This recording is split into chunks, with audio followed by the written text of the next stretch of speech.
Sejam todos bem-vindos a mais um podcast Ponto de Entrevista. Eu sou a Patrícia Trindade. E eu sou a Andréa Tissoni e hoje o nosso bate-papo é sobre direito do trabalho, desafios, mudanças e os impactos que isso tem na nossa vida, né, Patrícia? É isso mesmo, hoje estamos aqui com a Vanessa Trinca.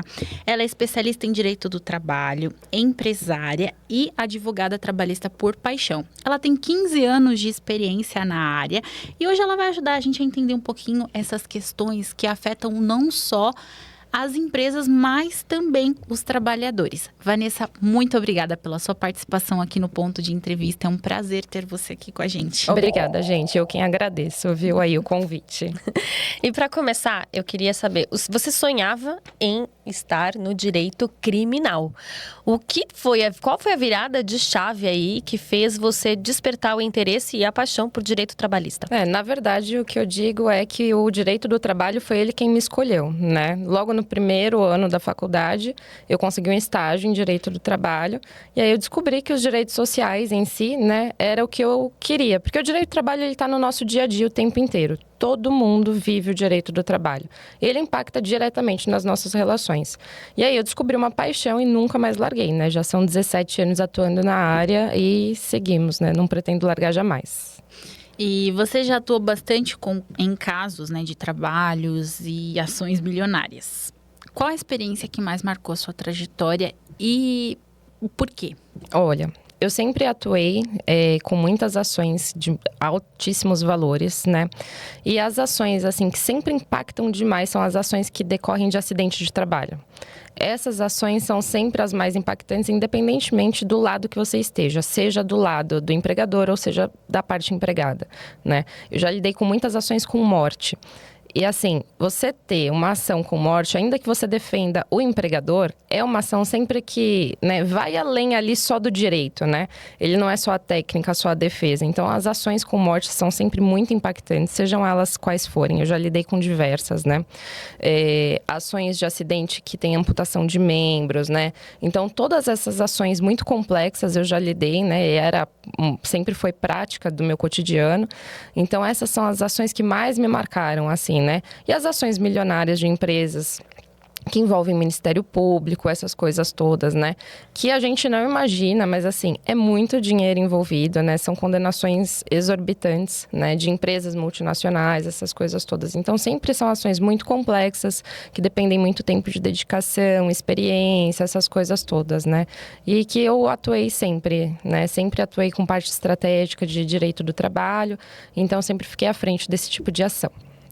E eu vou perguntar aqui sobre a pejotização, que eu acho que é um tema que a gente tem muito... Hoje em dia as pessoas, elas estão inclusive optando, né, por serem PJs do que ficarem presas no trabalho. E a gente ficou sabendo agora que o STF, ele suspendeu, né, os processos da pejotização. Quais são os impactos que isso vai ter, tanto para o trabalhador quanto para o empregador? Tá. A pejotização, ela é um problema, né? Um problema, assim, é uma realidade vivida para escapar do pagamento de tributos, tá? Tanto os empregadores como os empregados. Porque ninguém quer ter desconto de imposto de renda de 27,5% na fonte, desconto de INSS, essas coisas todas. Então, a pejotização, ela é uma realidade. E desde a reforma trabalhista para cá, ela ficou um pouco mais legalizada, vamos dizer assim, né? Por conta dos empregados que são chamados de hipersuficientes. São os empregados que têm graduação, que ganham um salário aí mais elevado, né? Esses empregados, sem dúvida nenhuma, a gente considera que é legal a pejotização, né? Ele sabe o que ele está fazendo. O grande problema que a gente encontra são empregados que ganham menos, né? Que têm um salário baixo e que optam pela pejotização muitas vezes por desconhecimento, né? Dos seus direitos. Eu não vou ter desconto de imposto de renda e não vou ter desconto de INSS. É verdade, você não vai ter esse desconto. Mas qual que é o seu conhecimento técnico para você ter uma reserva para o seu futuro, para a sua aposentadoria? Qual que é o seu conhecimento para você, de repente, se você adoece, você tem uma doença, você sofre um acidente e você precisa ficar afastado das suas atividades? Qual que é a sua reserva? Quanto que você tem de dinheiro guardado para isso, né? Então, assim, as pessoas se preocupam muito com os valores de descontos e não se preocupam o que isso pode impactar nos seus direitos, né? Direitos que você teria durante a Previdência Social. Não é minha área de expertise, mas se você não tem o recolhimento previdenciário que faz parte do direito do trabalho, automaticamente você deixa de ter benefícios do INSS. Né? Então, esse é um problema. As pessoas que ganham, na minha concepção, por exemplo, R$2.000, R$3.000, não têm conhecimento de fazer um investimento para falar que vai ter uma aposentadoria. Isso é impossível, tá? Porque é muito bonito você ver hoje nas redes sociais, aguarde R$300 por tantos anos, que ao final você terá um valor mais alto do que a aposentadoria do INSS. Isso é ótimo. Quem ganha R$2.000 e é um pai de família, consegue guardar R$300 por mês? Não, isso não é uma realidade. Então, assim, a pejotização ela é um problema para as pessoas que têm um salário baixo. Né? Ela retira direitos. As pessoas elas vão viver na ilusão de que não tem desconto, né? Não estão dando dinheiro ao governo, mas elas não têm conhecimento suficiente para que tenham pelo menos uma renda mínima a longo prazo, tá? Que seria a aposentadoria. Eles não têm o fundo de garantia. Em caso de desemprego, não tem o seguro-desemprego, tá? Então, assim, se eu tivesse que dar minha opinião, a pejotização, ela é boa para empregados que tenham um salário, né, equivalente ali e que tenham conhecimento de quais são os impactos e do que a falta de registro impacta no longo prazo, né, a médio, curto e longo prazo. E quando a gente fala de forma mais prática, entre CPJ e CCLT, né, essa diferença é realmente... Esses tributos, é isso que a pessoa tem que focar no momento em que ela vai aceitar, por exemplo, uma proposta de emprego. E ela está em dúvida entre ser PJ ganhar um pouco mais e ser CLT ganhar um pouco menos e ainda ter os descontos. Quando vem essa dúvida, qual é a dica que você daria ou a instrução? Porque acontece que, assim, eu acredito que o nosso custo de vida tem subido muito. Então, o fato do nosso custo de vida não acompanhar o nosso salário, as pessoas têm ido mais para o PJ, porque automaticamente, por exemplo, se eu ficar doente, eu tenho um dinheiro ali para poder pelo menos pagar um hospital particular, alguma coisa, porque eu tô ganhando um pouco mais aqui e não tô colocando dinheiro para o governo, como a gente pode dizer. Mas eu acho que nesse momento de decisão, quando a empresa abre essa margem de possibilidade de você ser PJ, com um pouco mais. E o CLT com os direitos, mas ganhando menos. Fica uma dúvida muito grande na cabeça das pessoas. E elas não sabem a diferença, o que fazer. Eu acho que a pessoa, nesse momento, ela tem que ser sincera consigo mesma, né? Falar o quanto eu sei sobre investimento. Não existe você pensar em aposentadoria sem contribuição social, né? E você não conhecer o mínimo sobre investimento. O quanto eu estou conseguindo reservar para o meu futuro, para a minha velhice. Se eu sofrer um acidente amanhã, quanto que eu tenho de reserva, de emergência para conseguir, né? Eu acho que a pessoa precisa ser honesta antes de tudo para tomar essa decisão, ser PJ ou não. Mas normalmente, e infelizmente, essa decisão muitas vezes não parte nem do empregado. Essa decisão é do empregador. É isso que eu ia falar. Né? Porque o que eu vejo é que existe até uma certa manipulação por parte do empregador, claro, salvo exceções, mas a gente vê isso mesmo, quase uma manipulação para que o empregador aceite como sendo uma oportunidade, um presente, que vai ser uma oportunidade maravilhosa, você vai ganhar mais, e a pessoa realmente acredita que aquilo é bom. É que na nossa área de comunicação, eu vejo muito opções. Então, você tem a opção de ser CLT e tem a opção de ser PJ. Sim. Eu não sei. Eu acho que ainda assim é uma espécie de manipulação. É claro, né? Tem ali nossa, vai ser incrível. Olha o valor que você vai ganhar de diferença. Então, o valor CLT é muito baixo. Você olha o valor PJ, seu olho brilha. Cresce. Você fala, caramba, eu nunca pensei em ganhar esse valor. Sim. Por exemplo. Brilha. Só que aí, quando você vai ver e fazer os cálculos do que você vai gastar de VT, o que você não vai ter o VA, o Vale Alimentação, aí você vai fazendo esses cálculos. Plano de saúde. Fala, caramba, o plano de saúde. Você fala, caramba, mas vai dar na mesma, tipo... Não, e muitas vezes sai muito mais baixo, né? Assim, porque você não vai ter os benefícios, né? O empregador, por si, não vai ter contribuição de fundo de garantia, ele não vai ter obrigação de 13º salário, ele não vai ter férias mais 1/3, e ele não vai ter o INSS, né? Por exemplo, o INSS do empregado, ele tem um limite, ele tem um teto. O do empregador não tem. Então, se o empregado ganha 15 mil reais, ele vai pagar sobre 15 mil reais. Né? Então, são essas diferenças. Para o empregador, vai sair sempre mais barato ele te contratar como PJ. Ele acaba saindo ali, né, da seara das obrigações tributárias mesmo, né? Mas para o empregado, essa conta é muito alta, né? E assim, de novo, o empregado que ganha mais, eu acho que ele tem total capacidade, inclusive, de definir se isso é melhor para ele ou não. Mas o empregado que ganha pouco, a princípio, brilha os olhos. E no fim das contas, ele não sabe o que é. A gente vê muito caso, por exemplo, de mulher grávida PJ. Ah, eu tô grávida. Ai, que bom, passar bem, muito obrigada. Um abraço. O que ela verdade. tem? Nada. A empregada seletista, né, que tem a carteira registrada, ela tem estabilidade no emprego, ela não pode ser demitida durante a gravidez e até 5 meses após o parto, né? Ah, foi demitida, tudo bem, existem ações trabalhistas para rever esse período de estabilidade, essas coisas todas. Mas a empregada PJ não. Aí você precisa de uma ação trabalhista para ter o reconhecimento de vínculo de emprego reconhecido, né? Então, são coisas que impactam diretamente e são decisões que precisam ser tomadas friamente, né? De fato, entender o que você está perdendo ali. Você está perdendo ou você está ganhando? Entendeu? Sim, eu vejo muito, escuto muito o fato de nós não vamos nos aposentar, nossa geração. Não vamos nos aposentar. Como não vamos nos aposentar, por que eu estou deixando dinheiro com o governo? Não vou ser PJ, que eu vou ganhar mais e tal. Na nossa área de jornalismo, comunicação, então... A gente já não ganha muito, assim, né? Por nada não, mas a gente já ganha baixo, bem baixo. Então, assim... Pro trabalho que a gente faz, né? É um trabalho que exige muito da nossa mente e a gente entrega muito. Sim. Então, assim, quando a gente olha pra isso, eu não vou me aposentar. Aí eu vou ser PJ. E aí, quando você vai nas redações jornalísticas, mesmo eu tô jogando aqui um negócio Globo. Tá aí, Globo tá aí. A Globo é todo mundo PJ. Não tem ninguém CLT. Sim. E aí a gente fala, aonde vamos parar? Vamos nos aposentar? Porque...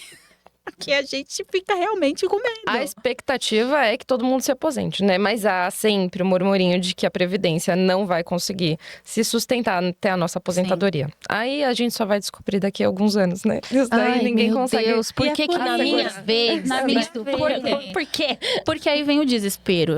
De verdade, assim, falando como uma pessoa que trabalha, vem o desespero. Por que eu vou contribuir para um negócio que eu não vou? Porque a Previdência, né, hoje, ela é financiada com as pessoas, os recolhimentos que são feitos hoje. Não adianta a gente pensar que os nossos pais que estão aposentados estão recebendo a aposentadoria dos valores que eles recolheram lá atrás. Isso é história, né? Eles são pagos com a contribuição que é feita hoje, né? E aí o que acontece? Com cada vez menos pessoas sendo registradas, a Previdência tem cada vez menos dinheiro. Então pode ser que a bolha estoure nesse momento. Porque tá todo mundo querendo empreender.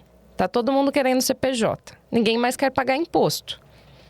Né? Mas também tem aquela coisa, né? Tem muita gente que a gente não quer pagar imposto, de fato. Porque são muitos. São muitos tributos. E assim, a gente não vê, né? Porque a gente não tem essa coisa concreta de ver esses tributos indo, de fato, para nossa sociedade. Mas também a gente vê que existe muito abuso de trabalho por parte dos empregadores.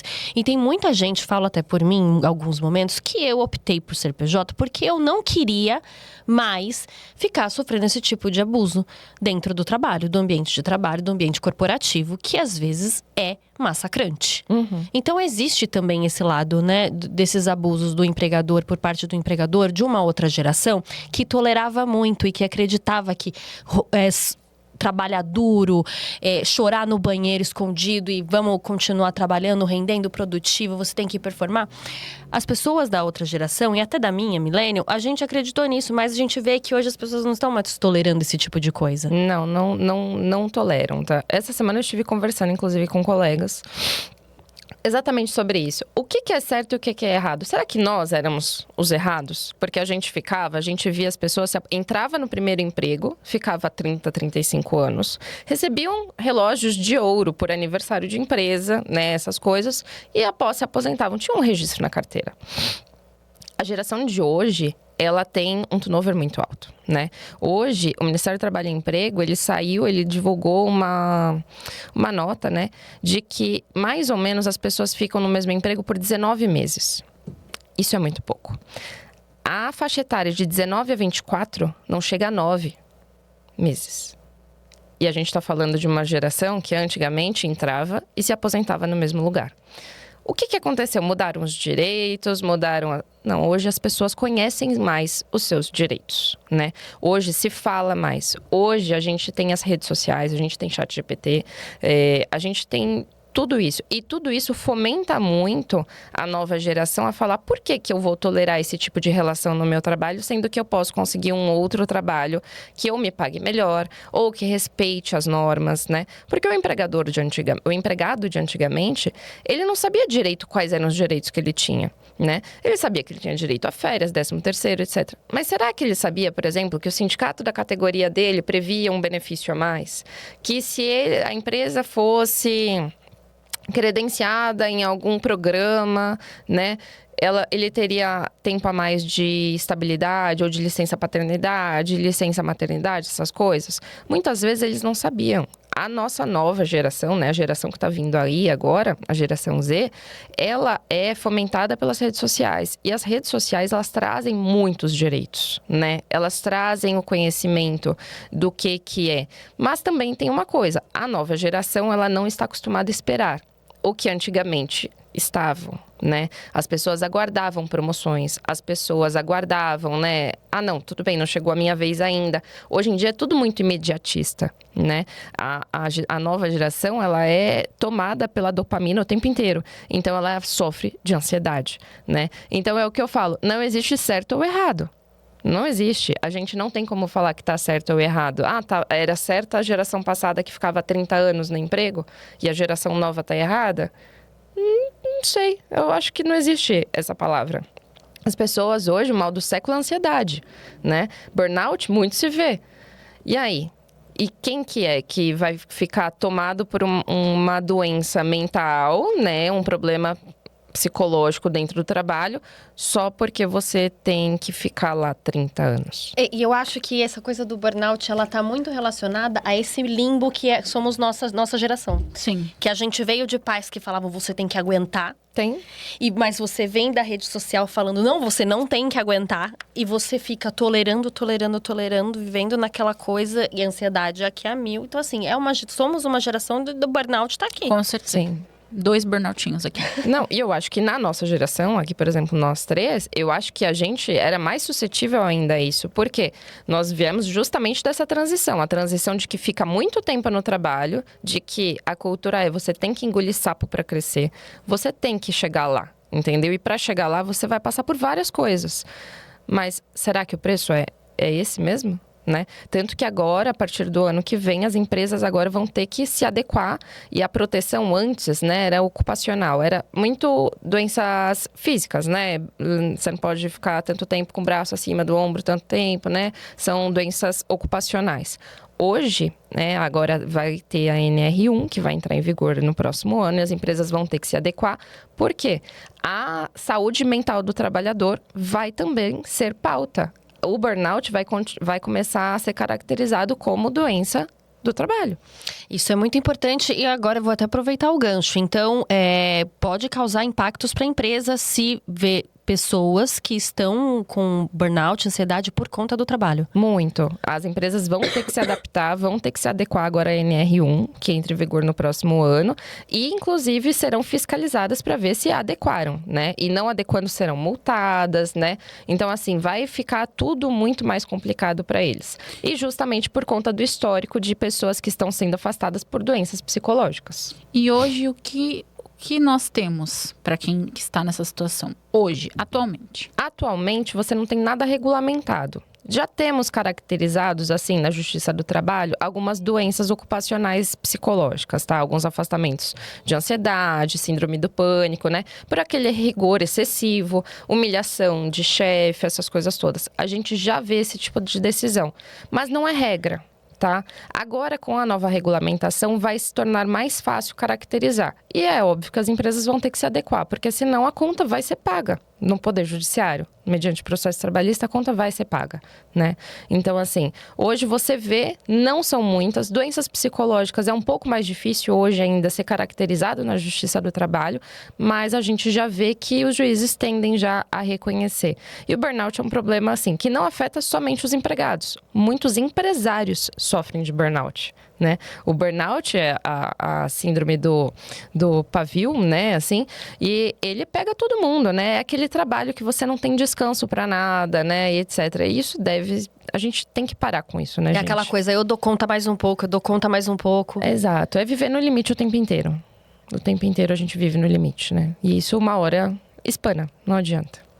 Nossa, gente, É verdade. é impressionante mesmo. Fiquei até aqui pensando, enfim. Que a nossa área realmente é uma área uma que área. tem muito. Saiu uma pesquisa recente, mas eu não sei a data exata, dos 15 piores. Falam piores, né? Mas não estava assim na pesquisa. Mas dos lugares dos empregos que mais adoecem as pessoas. Tem uma lista de 15. Jornalismo está dentro deles. Os vai ver? advogados também, tá? Estamos juntas, Estamos juntas também, é. A gente pensa, eu acho que é o fato de pensar demais, gente. E o fato de ter uma exigência de demanda que às vezes é absurda. É insano. Para um ser humano. Porque hoje a gente tem o chat, né? Então o chat otimiza. Mas o chat é um robô. Gente, nós não o chat, somos. às vezes eu recebo cliente falando assim pra mim: doutora Vanessa, eu posso fazer tal coisa, né? Aí eu falo: olha, não é indicado, né? Isso, aquilo. Não, mas eu perguntei pro chat. Aí você fala: gente, mas o chat não fez faculdade de Direito ainda. Ele é muito bom, mas, né? Ele ainda não fez faculdade de Direito, ele não é graduado, né? Mas Dá uma a segurada no realidade da gente. chat. Mas é uma tendência, né? As pessoas se consultarem com o chat antes de procurar qualquer outro profissional, Qualquer né? profissional, mas tem que tomar cuidado, gente. Tem Muito. muita resposta errada no chat, assim. É verdade. É muita coisa, né? É uma Chat é IA, muito ela tá aprendendo. Uma hora chega. Dá até medo de saber o que ela vai fazer no futuro. Ela tá aprendendo, ela vai aprender, né? Mas É verdade. E muita gente confunde. Eu queria agora entrar num tema aí de rescisão. Justa causa e rescisão indireta. Eu tenho essa dúvida. De verdade, assim, eu não sei explicar muito bem. E eu acho que a maioria das pessoas tem essa dúvida também.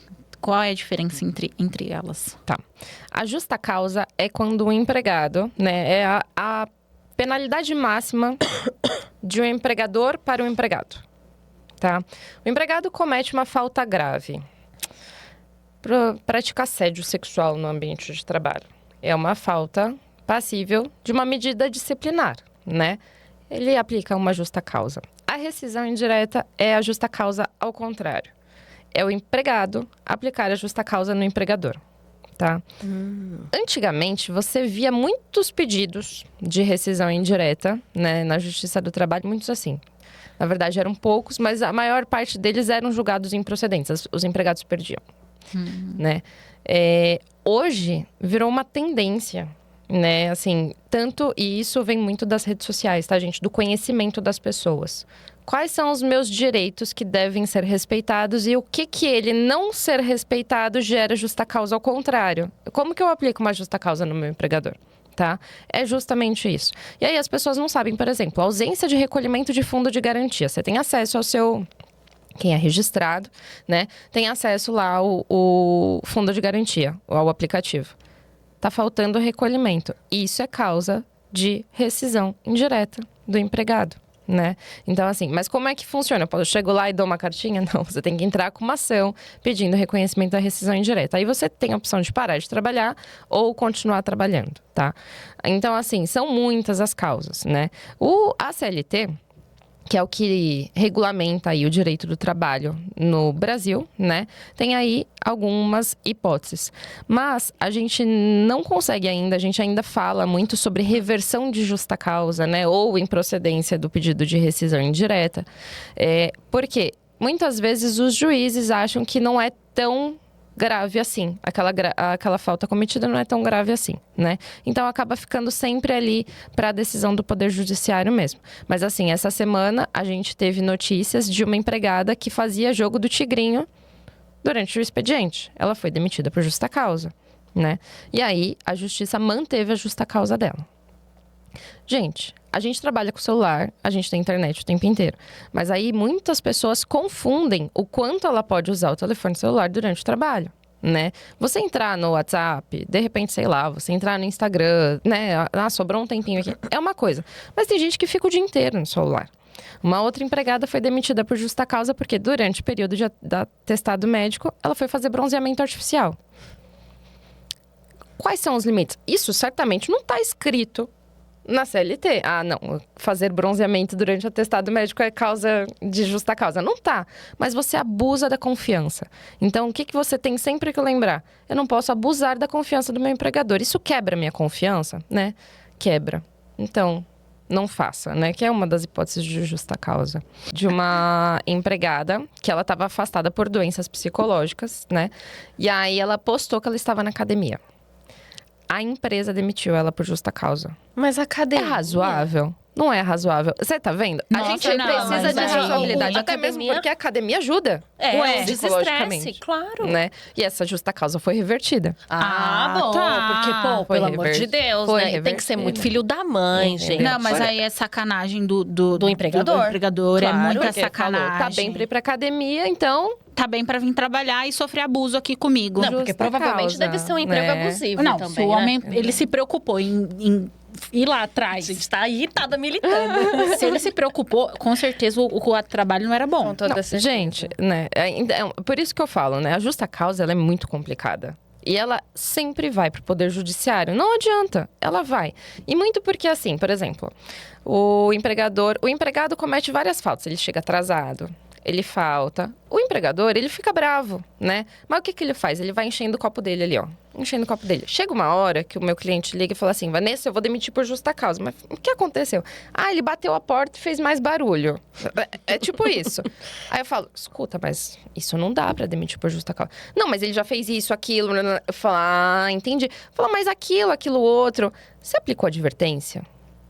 Você advertiu ele? Você deu suspensão, né? Você fez né? As faltas que ele cometeu antes, você repreendeu? Não, mas agora eu cansei. Então, mas agora você vai ter que fazer certinho. Por quê? Aí, na hora que dá o estopim, é uma falta cometida muitas vezes que nem é falta, né? Assim, nem é algo grave, mas ele já tá tão cansado daquele colaborador, daquele trabalhador, que uma vírgula que ele faça acaba acarretando a justa causa. Aí o empregado entra com uma ação. O que acontece? Ele reverte. Porque não houve lá um histórico de repreensão, né? De medidas disciplinares, advertências aplicadas. Precisa ter tudo né? isso bem comprovado, né? Muito documentado. Ah, a prova oral não vale? Eu advertir, né, verbalmente? É claro que vale, mas a prova oral, gente, ela se perde. Né? Porque, por exemplo, vocês duas são colegas de trabalho. A Andréia viu a Patrícia fazendo essa falta, né? Eu adverti verbalmente, mas a Andréia, no fim, ela mudou de emprego, eu perdi o contato com ela, não sei o quê. Acabou, eu não tenho mais uma testemunha. Eu vou falar que eu apliquei a advertência. Apliquei mesmo. Como que eu provo? E agora, voltando só na pejotização, eu queria saber só uma outra coisa. Quando a empresa, ela te contrata como PJ, mas ela te exige horário. Isso acontece muito. O tempo inteiro. Horários de CLT. Que você cumpra metas, que você siga horários e tudo. Isso acontece Nunca conheci uma que não fizesse isso. Exatamente. Isso pode dar processo? Com certeza, né? Porque assim, o principal elemento, a gente tem vários requisitos para caracterizar o vínculo, né? Que é você falar, eu sou o empregado de tal empresa. Mas o principal é a subordinação, né? E como que você fala que você é subordinado? Eu tenho que cumprir ordens, eu tenho que cumprir horários. Eu tenho que cumprir as regras dali, né? Porque o que é um PJ de verdade? O PJ de verdade, ele é um prestador de serviços, né? Ele precisa entregar aquilo independentemente do horário, né? Ah, ok, mas tem alguns serviços que exigem, sim. Mas, gente, quando o PJ, ele é pessoa física, não empresa mesmo, né? É muito fácil. Ah, mas eu sou MEI. Não, tá bom, mas você continua sendo a pessoa física. A pessoa física tá ali, quem presta serviços é a pessoa física. Eu tenho uma empresa de consultoria. É a Vanessa quem presta serviços? Não. A Vanessa tem um time, né? A Vanessa não é a personificação da VT Consulting. Ela não é. Eu tenho um time que faz toda a entrega. Ah, é óbvio, eu sou diretora, eu respondo por tudo aquilo, né? Mas na hora que você me contrata, você não está falando da pejotização. Porque você não está contratando a Vanessa, você está contratando a empresa dela. Você está contratando o time dela para entregar serviços, entendeu? Então, é isso que precisa ficar diferente, precisa diferenciar. Normalmente, quando a pessoa é a pessoa quem presta serviços, pode ser por um CNPJ, pode ser por nada, emite um recibo simples, emite um recibo no nome da padaria, seja lá o que for. Normalmente, nesses casos, o vínculo está ali. Como que eu resolvo? Mediante a ação da Justiça do Trabalho. Agora a gente está esperando, né? A audiência do STF ia ser agora dia 10 de setembro. Mudou para 6 de outubro. O STF vai dizer quem vai ter competência para julgar essas ações de vínculo de emprego de PJ. Porque tem muitos, né? O quê? Tem muito, gente. Tem muito. É o tempo inteiro. O tanto de gente que eu defendo, seja como o empregado ou o empregador, que não tem vínculo, é demais, né? Essa é uma realidade do Brasil. Né? E aí, o que acontece? O STF vai dizer de quem que é o ônus, quem que tem que provar que esse contrato de PJ é irregular, né? E também qual é a justiça que vai julgar, né? Eles vão ver se é a justiça civil ou a justiça do trabalho. Eu ainda acredito, né, que a Justiça do Trabalho vai ter poder para decidir isso daí. A gente vai descobrir, vamos aguardar as cenas do próximo capítulo, né? Eu vou ficar ansiosa assistindo. Porque foi o que eu falei. Os empregados que ganham bem, que são graduados, que têm entendimento, eu acho que ele foi contratado como PJ, mantém o PJ, né? Você sabia o que você estava fazendo ali. Agora, empregados com pouquíssimo ou nenhum poder, né, aquisitivo e conhecimento técnico sobre nada, eu só vou assinar um papel porque eu vou ter menos desconto, eu acho que isso daí ainda cabe uma discussão e eu acho que a Justiça do Trabalho, quem tem que discutir, né? São direitos sociais, gente, não dá pra gente tratar de qualquer forma. Os direitos sociais, eles têm que ser respeitados. Certíssima, isso mesmo. Agora, a gente vai entrar um pouquinho na questão do espectro autista, né? Que a gente ia falar um pouquinho. Que no caso de pais irresponsáveis por crianças com o autismo, quais são os principais direitos que muitos deles nem sabem que têm, eu acredito. Sim. Ou que passam despercebidos. Uhum. Na seara dos empregados de empresas privadas, a gente ainda não tem nenhuma regulamentação, tá? Servidores públicos têm. O espectro autista, ele entra como pessoas com deficiência, né? E aí tem toda uma questão de redução de jornada, né? Para que você possa cuidar da criança com espectro autista. Servidores públicos, inequívoco, assim, você normalmente faz a solicitação, eles concedem, ou se necessário, eles entram com uma ação na justiça competente. Aí, o que acontece? Hoje, os empregados de empresas privadas, que são os seletistas, né, os CLTs de carteira assinada normal, hoje eles estão conseguindo se equiparar aos servidores públicos. Isso já é comumente todas as pessoas sabem sobre isso? Não, na verdade, eu diria que eu acho que 90% das pessoas que têm filhos com espectro autista não têm conhecimento disso, porque isso não é amplamente divulgado.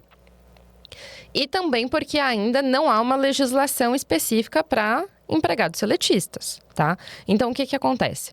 Para empregados com carteira registrada, eles podem obter uma redução de carga horária sem prejuízo do salário, né? Porque normalmente o que eles fazem? Tudo bem, você vai levar o seu filho na terapia, você vai ter 2 horas ali, ou você vai ter que compensar essas 2 horas, ou você vai ter que... eu vou te descontar essas 2 horas do seu salário, né? E hoje em dia, né, mediante... Gente, é tudo documentado, né? Não é algo muito simples de você chegar lá no seu empregador e falar: olha, eu quero um desconto aqui da minha carga horária, mas você não vai poder descontar do meu salário. Tudo isso é conversado, principalmente por falta de legislação específica sobre o tema. Mas nós já temos muitos casos, inclusive no escritório, né? De pessoas que pediram a redução, foi negado e ingressaram com a ação, né, pedindo a redução da carga horária, né, para o período que as crianças precisam da terapia e sem prejuízo do salário, né. a gente tem que também lembrar, gente, que, por exemplo, existe o pequeno empregador e o grande empregador, né? Se você fala, por exemplo, você trabalha no mercadinho de bairro, tem 5 empregados, vive no limite, essas coisas todas assim. Ah, mas o meu filho tem espectro autista. Gente, você que trabalha nesse mercado pequeno, muito possivelmente vai afetar o seu empregador se você reduzir 50% da sua carga horária, né? E não afetar, mas eu tenho direito. Sim, você tem o direito, mas dificilmente ele vai conseguir manter você trabalhando lá, reduzindo 50% da sua carga horária, porque ele vive no limite. Ele vende o almoço muitas vezes para comprar o jantar, né? Mas agora, essa já é uma realidade, assim, em grandes empresas, contra grandes empresas, é muito mais fácil. Você é só mais um, né? E aí você consegue obter esse direito mais facilmente. É isso que eu fiquei pensando na possibilidade desse empregador acabar demitindo essa pessoa, porque ele não vai conseguir dar conta disso. Sim, e aí também tem o quê? Quando a pessoa pede a redução da jornada e o empregador demite, aí tem a dispensa discriminatória. E aí também é uma ação que se pode entrar na Justiça do Trabalho por conta da dispensa discriminatória. Porque você me demitiu porque eu tenho uma necessidade. Qual é a minha necessidade? Levar o meu filho porque eu não tenho outro responsável. Tudo isso tem que ser analisado, tá? Não é simplesmente, eu tenho um filho com espectro autista. Eu tenho esse direito. Não, gente. Tudo precisa ser analisado. Cada caso sempre vai ser um caso, né? Mas aí tem a dispensa discriminatória. Nossa, não bem dá interessante. pra falar também sobre isso. Não, é muito bom saber disso, porque eu imagino que muitas pessoas acabam não indo atrás dos seus direitos com medo de ser mandado embora. Sim, e são, tá? Não adianta, gente. A gente não pode tapar o sol com a peneira e falar assim, não existe. Óbvio que existe, né? E assim, as pessoas muitas vezes não fazem com medo de sofrerem retaliação. Mas a gente vê muitos casos, por exemplo, de reintegração. Você me demitiu, né? Por isso, houve uma dispensa discriminatória, retorna ao emprego. A gente já viu decisões, você não pode demitir, por exemplo, pessoas com câncer, né? Porque entra em dispensa discriminatória. E aí, esses pais de crianças com espectro autistas, eles são vistos com discriminação, né? São discriminados porque, por exemplo, tem algumas necessidades que outros empregados não têm. E a gente vê a reintegração ao emprego. A gente vê a indenização por dano moral, porque essas pessoas são demitidas por conta disso, né? Então, assim, existe um direito, mas eu não posso pedir porque senão eu sou demitido. Mas existem outros direitos por trás disso também, né? Então, assim, não há desamparo. Você tem como contornar tudo isso. É bom saber disso.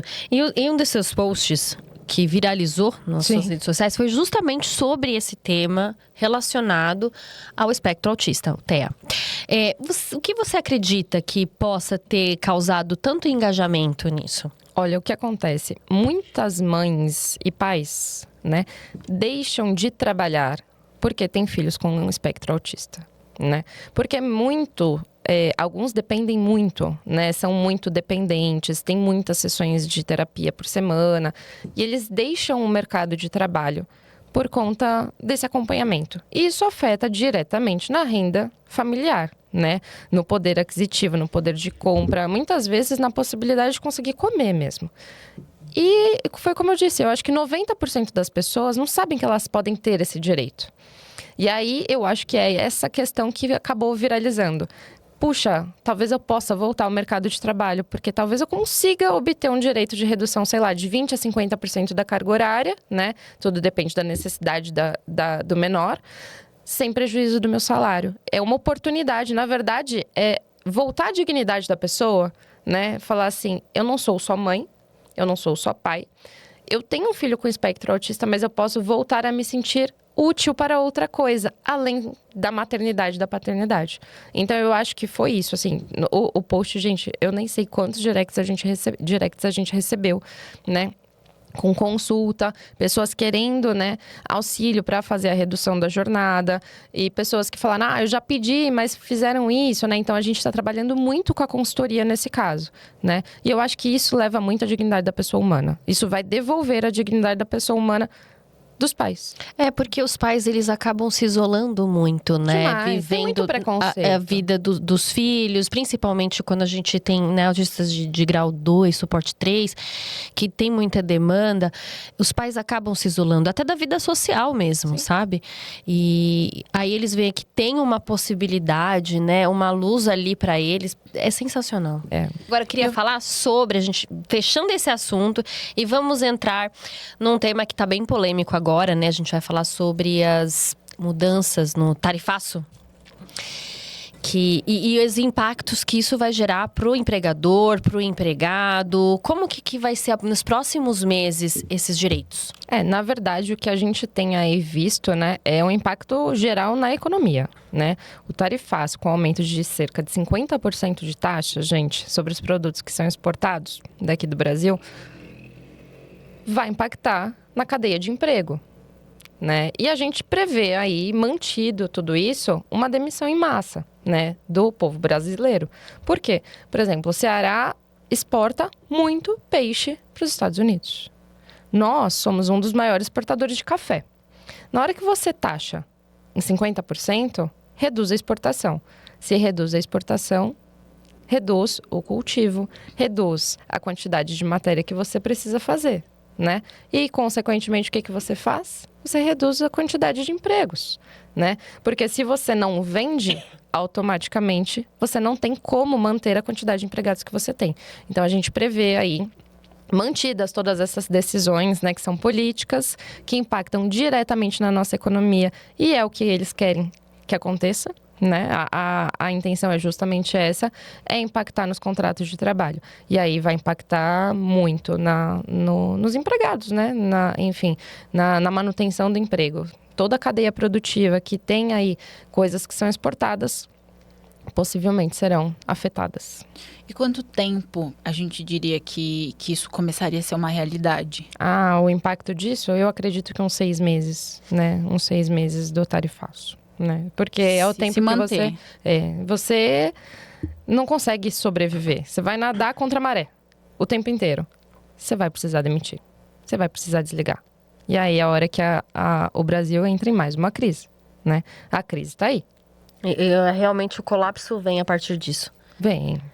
Porque aí o poder aquisitivo que já tá baixo fica menor ainda. O desemprego aumenta, né? Aí as relações que são marginalizadas, né? Que são as relações sem emprego, aumentam também, né? O número de empreendedores também tendem a aumentar, porque, putz, eu não tô conseguindo a renda daqui, eu não tô conseguindo a renda dali, eu preciso garantir o valor, né, ali para sobreviver. Vamos falar que é sobreviver, não é nem para viver, né? Vou tentar. E aí é por isso que a gente vê tanto empreendedor, tantas empresas sendo criadas e não conseguindo se manter, né? 1 ano, 2 anos. Porque as pessoas montam empresas sem o mínimo de conhecimento e acabam falindo. Aí elas voltam para o mercado de trabalho. E aí é um círculo vicioso, né? Não consegui no mercado de trabalho com um salário bom seletista, mas eu consegui um ali PJ. E você vê que os assuntos, eles se misturam o tempo inteiro, né? Porque a crise está instalada. A gente vive numa constante crise, né? O tempo da todo. economia, da política. Quanto tempo que a gente está você avaliando tudo isso, né, de lá de trás até agora, em quanto tempo que a gente, para ter essa noção dessa crise, porque a gente vê que essa coisa da pejotização, ela é uma crescente. E a gente fica oscilando, né? Vai, bom, ruim. Em quanto tempo, assim, que a gente vem dessa crescente? De pejotização? Isso. Desde a reforma trabalhista, em 2017. Porque a reforma trabalhista, ela previu a possibilidade de você contratar pessoas para atividade fim, o que antes era vedado, né? Antes você não podia contratar uma pessoa para trabalhar na sua atividade principal da empresa. Você só via pessoal do setor de limpeza, segurança, vigilância. Essas atividades eram as que mais poderiam antigamente ser terceirizadas, né? Desde que você conseguiu a possibilidade de terceirizar a atividade fim e que você permitiu que o empregado hipersuficiente negocie as próprias cláusulas de emprego, você permitiu a pejotização, né? Só que aí, de novo, quais são os requisitos? Você tem o conhecimento necessário? Você cumpre os requisitos para ser PJ? Beleza. Não. Então, eu diria que essa crise de pejotização de 2017 para cá. De antes era mais fácil de ser resolvido. Era assim e não e acabou. Hoje em dia tem o mas. Né? E o mas sempre cabe interpretação e cabe enquadramento e tudo isso. Eu acho que até caminhando aí já para finalização da nossa conversa, que foi muito boa. Muito Muito mesmo, boa. nossa. Mas para entender um pouco da sua visão em relação à quantidade de empreendedores no Brasil. Eu tô rindo aqui, mas é de desespero. Porque realmente a gente consegue ver que as pessoas estão se aventurando mesmo. Então, cometendo loucuras. Para sair do CLT, para sair do vínculo com as empresas. O porquê que você acha que isso está acontecendo, assim, é absurdo mesmo. A gente vê, a internet, eu acho que deixou isso até mais evidente, porque você pode, né, abrir algo ali e vender nas plataformas, Amazon, Shopee, Mercado Livre, não sei o quê. E vive disso, e a pessoa vive daquilo, é a renda principal. Por que você acha que isso está acontecendo de maneira tão forte nos últimos tempos? A mudança de cultura. A mudança de cultura e a não tolerância a tratamentos ruins. Vamos, né? A toxicidade das empresas, de empregadores, essas coisas todas. À medida em que os empregados conhecem os seus direitos ou sabem que eles podem ganhar mais ou menos igual, ou um pouquinho mais até trabalhando para si, cuidando do seu próprio horário ali, ele vai embora. Ele vai embora, né? Então, as redes sociais, elas foram muito boas hoje para as pessoas conhecerem os seus direitos. Para falar, isso aqui não tá bom para mim. E para trocar experiência. Putz, você trabalha na empresa X, mas lá fazem isso com você? Ah, não fazem. Ah, então, será que tem alguma coisa de errado aqui? Ou será que todo mundo é assim? Antigamente, você conversava, a sua rede era muito pequena, né? E hoje em dia, você tem um mundo na palma das mãos. E aí você consegue saber os seus direitos, as culturas das empresas. Eu mesma sou muito contra as culturas engessadas, né? Mas não pensa que eu vim disso agora. Não, eu vim da cultura lá de trás, de que você entra na empresa, você fica na empresa, você engole o sapo da empresa, não sei o quê. E você vai galgando até chegar lá, né? Então, assim, eu sempre fui uma pessoa muito resistente à mudança de emprego. Não à toa que entrei estagiária e saí gerente. Né? Hoje tenho meu próprio negócio, né? Tenho escritório, então assim... Mas é a mudança de cultura das pessoas. E eu acho que elas estão certas, elas tendem a fazer tudo isso. Mas tudo isso, reduz a garantia dos seus direitos, né? Você vai aí empreender, mas eu acho que as pessoas têm que se arriscar mesmo, se aventurar. Mas eu queria perguntar uma coisa antes da gente encerrar, que já tá no finalzinho, mas eu fiquei muito curiosa. Porque assim, da mesma forma que a gente tem acesso aos nossos direitos, a gente sabe também que o CLT que ganha R$2.000 também não é legal ficar trabalhando como PJ, porque ele não vai ter direito a nada. Só que a gente vê uma cultura até desses coachings, que são empresários, eu não vou citar nomes, porque eu não tenho dinheiro para processo, mas que incentivam essas pessoas a seguirem para empreender, que você tem que ser assim, que você tem que fazer assado, você vai ganhar muito mais. Que você vai ganhar muito mais. Existe realmente um incentivo para as pessoas que, às vezes, por ignorância, por menos conhecimento, por até fácil de serem mais manipuláveis, porque são... A seguirem, acreditarem piamente nisso. E aí acabam saindo de lugares estáveis para empreender e estão vivendo na miséria. Então também é uma coisa muito perigosa, né? Sim, demais. Porque assim, gente... Todo mundo vende sonhos. Mas o que você precisa para concretizá-los? Né? O que você precisa para fazer? Né? Você precisa, no mínimo, de dinheiro, de investimento. Né? Muitos negócios de sucesso foram criados com empréstimos e cheque especial. Sim, verdade, né? Mas é a realidade de todo mundo? Não é. Todo mundo vende e-book por R$ 37,90 nas redes sociais. Não, isso daqui é a receita do sucesso que você precisa. Não, tudo bem, R$ 37,90 não vai deixar... né? As pessoas conseguem comprar um e-book. Mas pode ser um negócio que funcionou para você. É marketing. As pessoas precisam entender a partir de agora o que é marketing, né? O que é uma isca e o que não é, né? Para não sair largando direito por aí, né? Tipo, larguei os meus direitos aqui, vou ali vender pulseirinha na praia. Morango do amor. Morango do amor, entendeu? Porque vai ser um negócio de sucesso.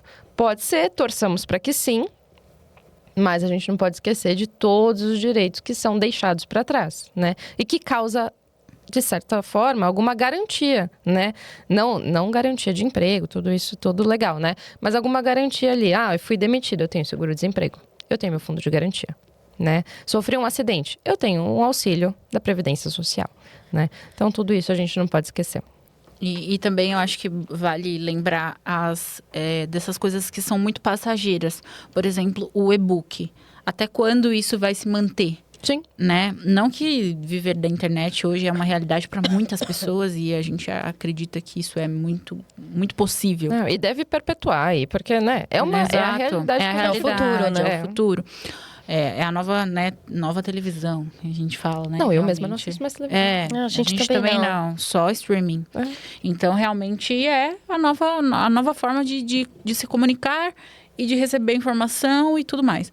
Só que eu acho que é isso que falta, assim, essa informação de que também preste atenção no que vai durar. Porque o e-book, a pessoa às vezes não compra porque ela vai lá no ChatGPT e ela tem um e-book pronto que o chat faz para ela. Uhum. Então, talvez largar o emprego para vender e-book não seja mais uma opção. Dando um exemplo de coisas que passam, que são passageiras, né? Sim. Mas é isso, eu acho que a gente...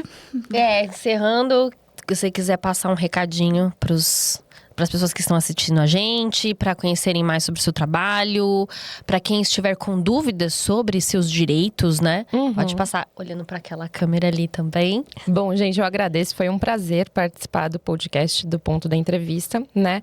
E para quem quiser saber mais, é só entrar no A Vanessa Trinca, né? Lá vocês têm todos os contatos para contato com a gente, com o nosso time. E, surgindo dúvidas, a gente está à disposição. Um beijo. Gente, maravilhosa. Eu adorei. Vanessa, muito obrigada viu, gente. pela participação. Eu adorei o bate-papo, foi muito bom. Aprendemos muito, muito com você, Vanessa. Obrigada, Volte eu quem mais agradeço. vezes, Com que a gente tem- certeza. Não, sério, a gente tem muitas pautas aqui. Vamos trabalhar, a gente trabalha.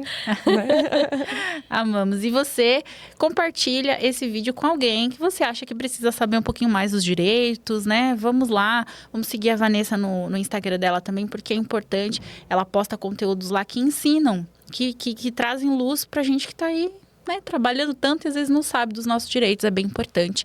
É isso, né? Estamos em todas as redes, né, Andréa? Sim, estamos em todas as redes. Não esqueça de se inscrever no nosso canal. Se quiser deixar um comentário aqui também bem legal, sua opinião sobre o tema de hoje. E é isso, até a próxima, gente. Beijo, tchau, tchau. Beijo, tchau, tchau.